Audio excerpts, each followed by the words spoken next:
Finally, it's released. The Shokugeki no Soma chapter 129. I thought it would never be translated. It took so long.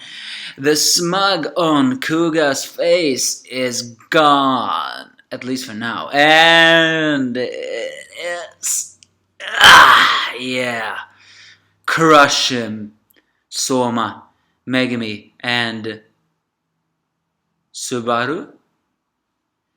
Well, onto the chapter and I'll tell you. Shokugeki no chapter 129, and as Toma eats a little bit of the Soma's noodles but not the meatball, the line of the Kuga's cuisine begins to pile up. And of course, just like Megumi, Tomani is actually skeptic about that can this really defeat Kuga.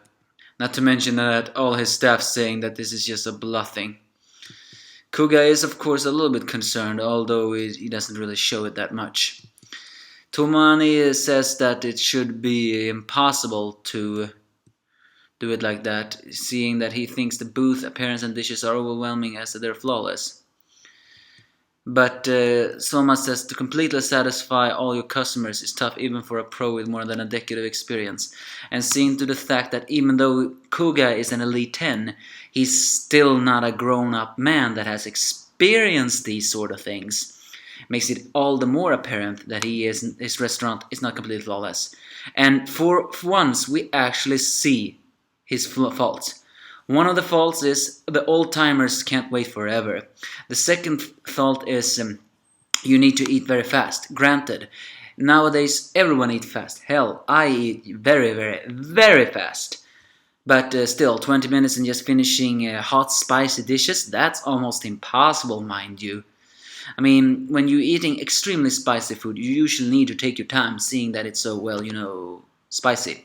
And finally, having a lineup with children who is a little bit uncontrollable is not yet so good. By the way, who would you even want to take children to such sadistic-like cooking? But it's nothing wrong about liking spicy food. Hell, it's one of the best of anything. As the lines begins to look frustrating, Soma sees a chance, begs Tomani to pop the meatball, and a delicious smell fills the air.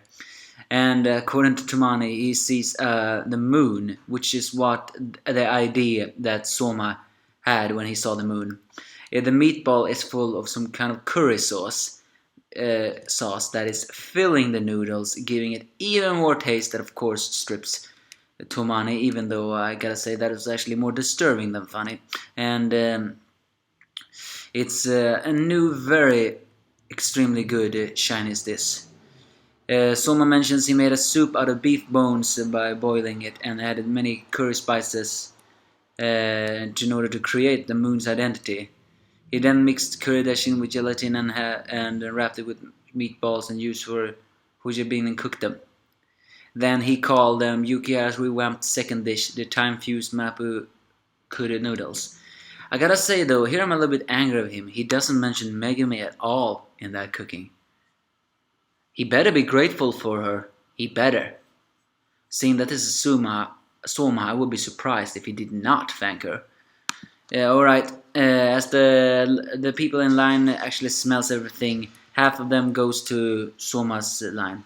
Of course, the Kuga's gang freak out, but Kuga does not, saying that they have more personnel and that's just a little booth, they can't handle it.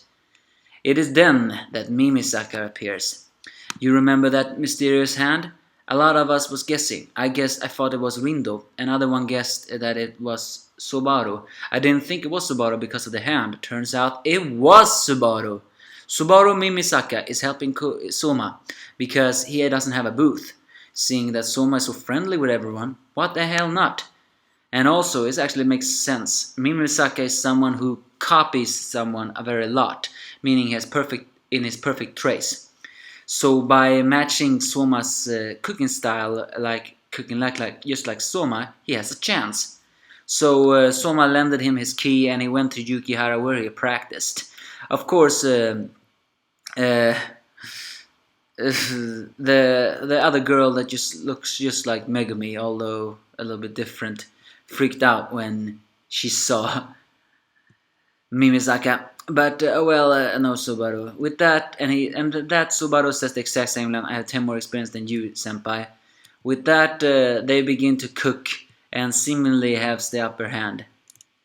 And with that, Kuga also mentions that the meatball he's doing is not just any original dish. It actually is a dish from Taiwan. It's called the lion's head. With beef, it's a stew with big meatballs.